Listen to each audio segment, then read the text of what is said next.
আপনাদেরকে একটা কুলাঙ্গারের সাথে পরিচয় করিয়ে দিই। কুলাঙ্গারের নাম সাইফুল বাতেন টিটু। বাড়ি কই, কোথায় থাকে, কি করে, এসব আজাইরা কেচাল বাদ দিয়ে চলেন আসল কথায় আসি।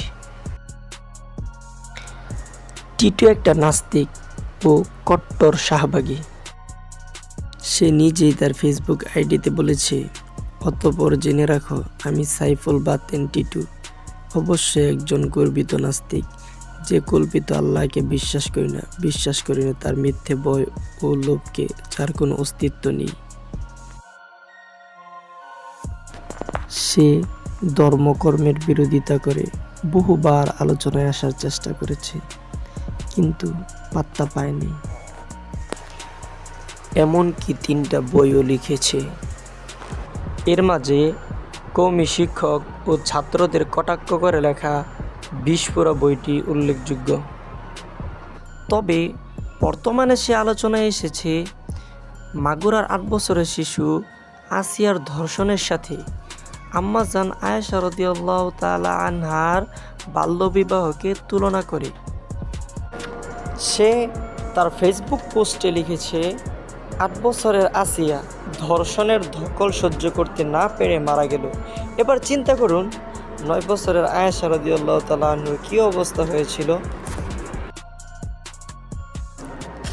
আমাদের বাংলায় একটা প্রবাদ আছে, ডিম পাড়ে মুরগি, ব্যথা পায় রাজা হাসে।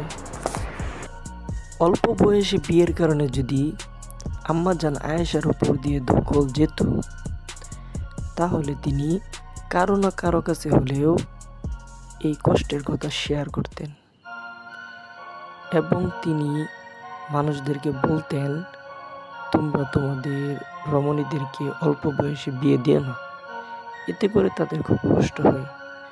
কই, তিনি তো এসব কোনো কথা বলেননি, বরং এর উল্টোটা বলেছেন। সব সময় তিনি তার স্বামীর গুণগান গিয়ে গিয়েছেন।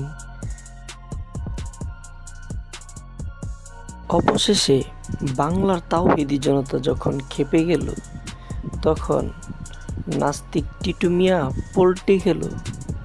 তার মুখ থেকেই শুনুন তার পোল্টির কথা। প্রিয় দেশবাসী, যে আমার পোস্টটি নিয়ে আজকে বাংলাদেশের কিছু অংশ উত্তাল হয়েছেন, প্রকৃত সত্যি কথা হলো ওরকম কোনো পোস্ট আমি কখনোই দেইনি এবং যে পোস্টটি যারা তৈরি করেছে তারা একটি বিশেষ উদ্দেশ্য নিয়ে, একটি বিশেষ মহল।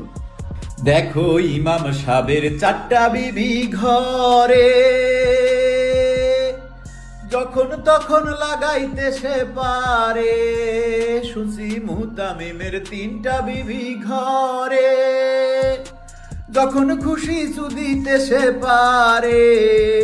ওরে তারপরেও দেখছি তারে ছাত্র ধরে গোয়া মারে।